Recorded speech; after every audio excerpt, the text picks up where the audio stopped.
Welcome to Rapid Wednesday. I am the owner and creative director of Fanm Djanm, and I am honored to have Minnie Little of Shag Noir as my first guest of the Rapid Wednesday Conversation series. Thank you for joining me. Thank you for having me. Yeah. This is awesome. I'm so excited to talk about hair, entrepreneurship, balance. Part of the Rapid Wednesday is that I get to rap you as well. I'm excited. So you have Shag Noir. I have Shag Noir. And you graduated in 2011. So first I want to talk about why you decided to get your license, because we all know somebody whose house we've been to get our hair done and who is not licensed. And so I just want you to take us through your hair journey, when you decided you were passionate enough to do it, and then passionate enough to go and get the education to do it. Got it. So yeah, I'm Minnie, and I am from Austin, but I guess I decided, I don't know, it's almost like it chose me because I was doing hair as a kid. I was constantly cutting off my hair, constantly cutting off my ponytails, pulling my cousins into my closet, getting spankings for cutting their hair, doing their hair. I couldn't stay away from it, literally. I just wanted to always feel the fabric of people's hair. It was just so different, and why I had to go get relaxers and sit in the salon so long. But I think around 12 is when I asked my mom, I was like, can you show me how to braid hair? I just want to make money, you know, and learn this craft. And she took me to her friend's house, and I just went week after week and learned how to braid hair and add extensions in the hair. And that's when I started doing my whole school, Pflugerville. Wow. High school, yeah. Like my friends would come. My parents ended up converting the garage because my mom was done with me doing kitchen hair. Yeah, she was over there. Garage hair, step up. Yeah, so I would do all my friends, the basketball team, braid their hair, send them on their way, my girlfriends, prom, makeup. Then I got into makeup, of course. And I went to college for business, but I didn't really excel in college. I was kind of thrown into Texas Southern. It was just a whole new world for me.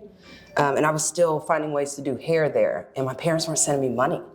My mom was like sending me $50 a week, and I'm like, I could go to class or I could do hair. And so I did that. And then once I, came home after the first year, that's when I had decided, I was like, I've got to do something about this. Like I can't cut hair. Legally can't cut hair. I'm not licensed to do that. And April's the one who had been doing my hair all through school when I was in high school. And she just really inspired me because she was really big about the health of hair and taking care of hair and appreciating our hair. So tightly textured hair, you mean? Yeah, she did tightly textured hair, but she also, it was, early 2000s, so of course she was perming and relaxing, straightening. Right. She didn't do extensions, but she was really big into trichology, which is what inspired me as well. And so, I had from maybe 19 to 20, some fun time at home, partying it up. And then by 24, I had my son, and that's when I was like, I've got to go get licensed, because there's nothing else in the world I want to do besides touch hair and talk to people, have conversations with people. I want to go back to what you said. I'm assuming you're saying you were curious enough about hair, because one of the things you asked yourself was, why do I have to get a perm? So is there a time you decided to just not get a perm anymore, and that's when you started going to April, and she introduced you to what people like to call a natural hair journey? Well, yeah, I think when I was working with her, so I worked with her as her shampoo tech for a year. She fired me. I think I worked for her for 2 years. I was wild, y'all. So she fired me, and she fired me out of love. She's like, girl, I've known you so long, but you've got to get it together. And I needed that. I did need it. But I cut my hair off at that time because I was like, I just don't want to get relaxers anymore. They're jacking up my hair. My hairline was starting to come out. And so I was like, I'm just going to see. And I think that was the start of people going natural, big time. Like people were stepping into it, and I was like, let's just see what happens. And it took me a while. It took me a while to get used to it, because I would see it grow out, and then I'm like, I can't do this. I can't do this. And I would relax it again. And now I'm here. Okay. All the way here, years later. So how would you describe the work that you do right now with hair? I know that you talk about educating your clients. Right.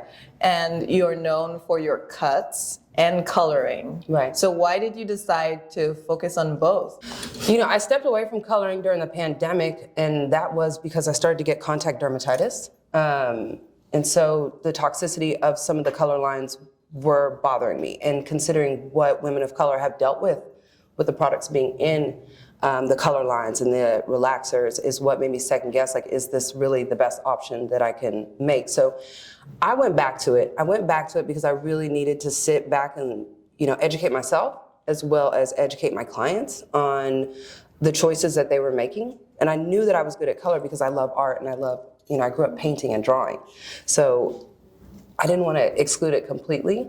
Like cutting, you can use math and all kind of things to create a beautiful shape, but with color, you can really create, dimension and give that person the expression that they want. Mm-hmm. But I'm very in depth with color when it comes to coloring. Like, I have to get it perfect, and I have to let that person know, like, if that person does not need color, mm-hmm. or if it's something that I think does not fit their lifestyle, or if their health is not in alignment, mm-hmm. I won't go forth. Like, I've definitely made a fine line on saying no to certain things and creating boundaries in the business.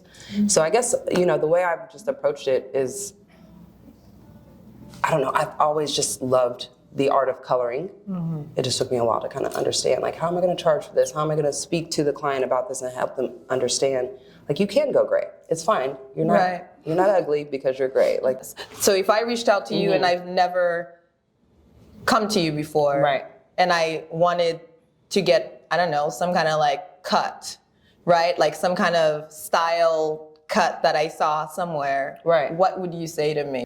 So what's the first step? How I approach clients is definitely a consultation. Like, you come in for a free consultation because I really want to sit down. First of all, I want to know if we're a good fit, right? Like, I don't work with everybody. Mm. And so I want to know if it's a good fit. Like, you meet me, let me know if this salon is where you want to be, if I'm who you want to deal with, and go on this journey with, because to me, it is a relationship, right? Mm-hmm. I'm not going to nail it the first time. I'm not going to get it perfect the first time, I might not. Mm-hmm. So if we build the relationship from the beginning, mm-hmm. then this could be a long journey of, a long relationship of us making these changes and building who you are, what you want to see in your hair and your self-expression. But when I bring on clients, it is a thorough consultation to make sure that this is exactly what they want. Price point, everything, that it matches up. I don't know. I worked in salons where you just people could book and just sit in your chair, right, and get whatever. And I think that creates a reactivity in a person that you can't really, if you don't know about your reactivity, it mm-hmm. can really mess with your business, mm-hmm. right? Absolutely. If you're not moving fast enough, or the client doesn't like what's happening, but they just came and sat down in your chair, it can make it really difficult to kind of hit that mark if you've been given a certain amount of time. So basically, during the pandemic, I hired a business coach just to give me permission to do things differently. And I want to hold consultations. I don't want to say yes to everybody. I worked in salons where I had to sit down with racist people. I don't want to. Mm-hmm. I don't want to do that, and I don't want my staff to have to do that. From the consultation, it's definitely like a very thorough, just back and forth, just making sure that that's exactly what, where they want to go with the hair journey. That's great. And so at your salon, you're one of the hairdressers, and then you have different hairdressers in the space. Right. And so I'm thinking about it from a business point of view. Mm-hmm. You're saying, I want to get to know the person first, because I agree with you. It's probably right. a long-term relationship. Right. But how do we grow a business with that? Can you, and I'm asking you that because you posted something recently that said, stop saying that your client will not pay X amount. Can't afford it. Make sure that your work, I guess, is worth it enough, or your worth to be able to find the client or make right. them believe that it's worth it. So how right. do you grow a business when you're thinking, okay, I need to sit with you first and see if we're there? Are your clients constantly coming back? Is it, I don't stay booked. But in the industry, when you're booked all day long, it means like you're successful, right? But that also means in 10 years your back is done. Mm-hmm. Right? So to me, it was like, let me charge for my time, because I'm not here to just do hair. I don't ever claim to be the best hairdresser. I'm not going to lay the edges super, like I don't finger wave. I don't do these things that, you see all over Instagram and the platform artists. But to me, it is very important to not judge that person walking in. Right. Right? Because I have no business in their finances. But what I tell my stylist is like, you don't know what people value. So when I tell my stylist, you should probably price increase, you have too many people on your books. Like you're trying to. If you're exhausted and you're gotta raise your like prices. booked and busy but Show 'em the fact. overbooked, then Show 'em the yes. fact. And like, but you know, I've heard so many times, I actually had one that was like, I don't even want to talk about raising my prices anymore. And I'm like, you cannot underestimate yourself. If you are at this point where you're having to push people away or you're feeling exhausted or becoming reactive because you've got people contacting you at night, or you know, you're saying yes to things that you don't want to do, you probably should raise your prices and project that that's what you want in your chair. You want people who value what you do, the time that you spend with them. It's not just a haircut for me. You know, my clients can come in and do whatever, take their shoes off, go lay on the patio, access to everything in the refrigerator if they want to sprawl out and take a nap. Like, it's their quiet space. So, you know, you have to think of it. I mean, I guess you could just do hair and you don't price just on do it. hair. Right, no. Like I want to know afterwards, like how's the hair doing? Give me a feedback. It's definitely a tight-knit relationship. Most of my relationships are the longest. The clients are like the longest relationships I've ever had outside of like a boyfriend. I think that we could stand to elevate the Black salon experience, especially for women, because we are leading in entrepreneurship, right? So our time is to be valued as well. Yes, it is. And to have people sitting in a salon 5 and 6 hours while you eat, talk on the phone, or talk to other clients. I don't know.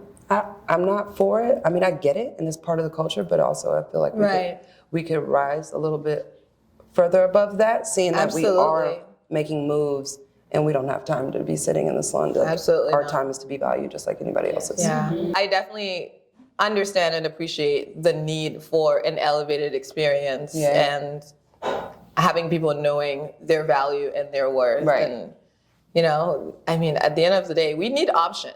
I started rapping, maybe 5 years ago, maybe longer than that. I just found an infinity scarf and I was like, oh, my head's cold. But I always envied, the dreadlocks that went up in the raps. But I was just telling Ania when we were on our cruise, my aunt was asking me to show her how to rap, and I'm like, I can't. I just make it up. I just know how I rap. I make it up every time. I just try to find the empty spaces and make it work. You know, that's what I've told people before I started Fanm Djanm. We're celebrating our 9th year anniversary soon. Ooh, congratulations. Thank you. But when I started Fanm Djanm, obviously I had to find ways and inspirations and instructions for people. Otherwise, I wouldn't get any customers. What we're doing now, I like to call it the Machan. So I'm from Haiti originally. And Fanm Djanm means strong woman in Haitian Creole. And a Machan is a street vendor. It's more like a crown. So what I'm doing right now, I started with the head wrap on top of her head, and then I just kind of like have the 2 ends at the back, and I'm basically just twisting them, because once you're done twisting it, what I like to do is kind of like turn it around too. So I kind of twist it around and then I wrap it, and then, you know, we play around a little bit. So this is kind of what it looks like, and I feel like depending on the person's head, their hair, some people like the baby hair. Some people like to do all the, it's whatever your preference is and what makes you feel good. But this is one of my go-to styles for sure. Ooh, and it's not tight. Mine are always, I end up having to like pull because it's so tight. When did you decide you wanted to grow a team? I mean, like from I want to go back to your journey from like being fired from your mentor, I'm assuming, right? At 20. Thinking, you know, I don't want to, did you finish college or did you just not finish it? I dropped out.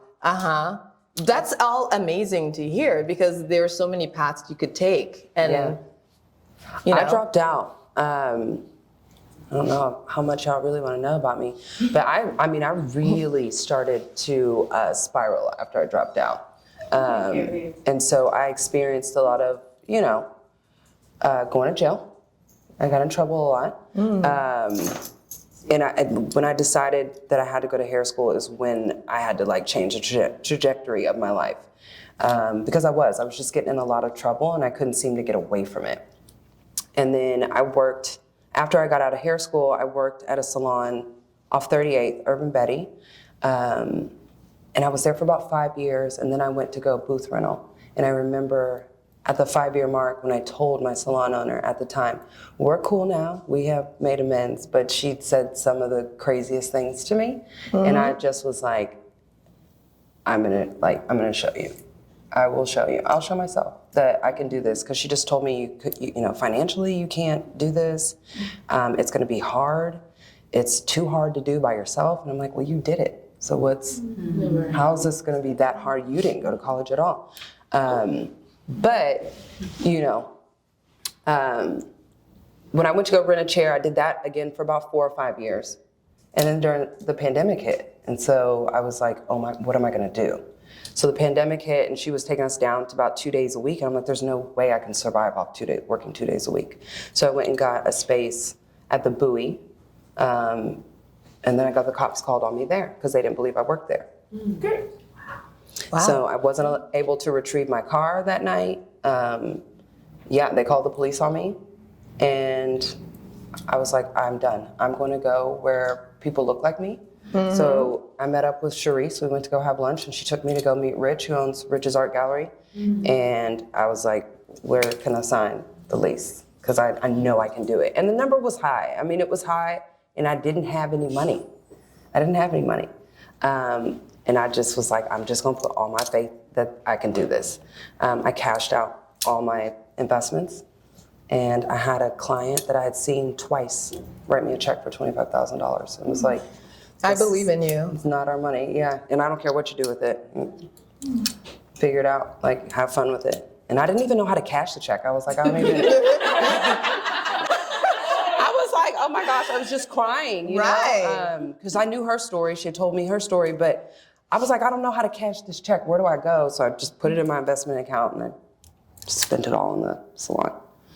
And then I was like, well, I wanted to have people who wanted to work with me, right? Yeah. Not like for me, but work with me, alongside me. Because I loved the whole ordering the products and, working with Marcherie, who orders will do my inventory and set everything up. Like, I just love that whole part of like building a community and having people there that support you and you support them. But then once I understood the employee side and understanding like you have to have employees to make money. So once I did that, then it was just kind of sifting through, and like I was telling Nia, just trying to find the right people in your team. Right. And I don't care if it stays small. I don't need a big salon. I just want people who trust and support what we bring to the table, what I can bring to the table, and what I can provide for them, and just trust and believe that we'll make it amazing if you let me. Don't they know we're having a live stream?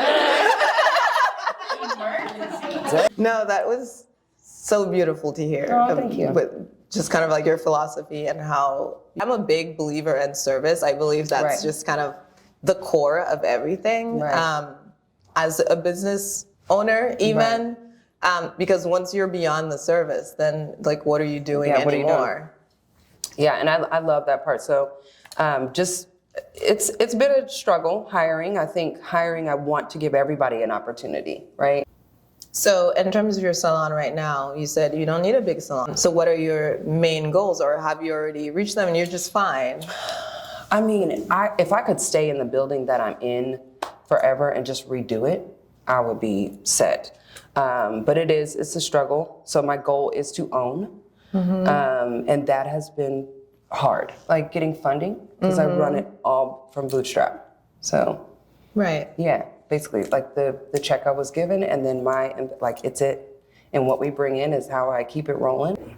The goal is to own, because what I would love, if I had my druthers, it would be a piece of land where I could have a space where people can bring their dogs, and a space where people can bring their kids, and it would be away from the salon, and then like container home, container salon, and then a communal space that is shared in between two. Like when you're at home, you have the kitchen in the other container, and then when you have the salon, that is also like your waiting area, and you have the outside area.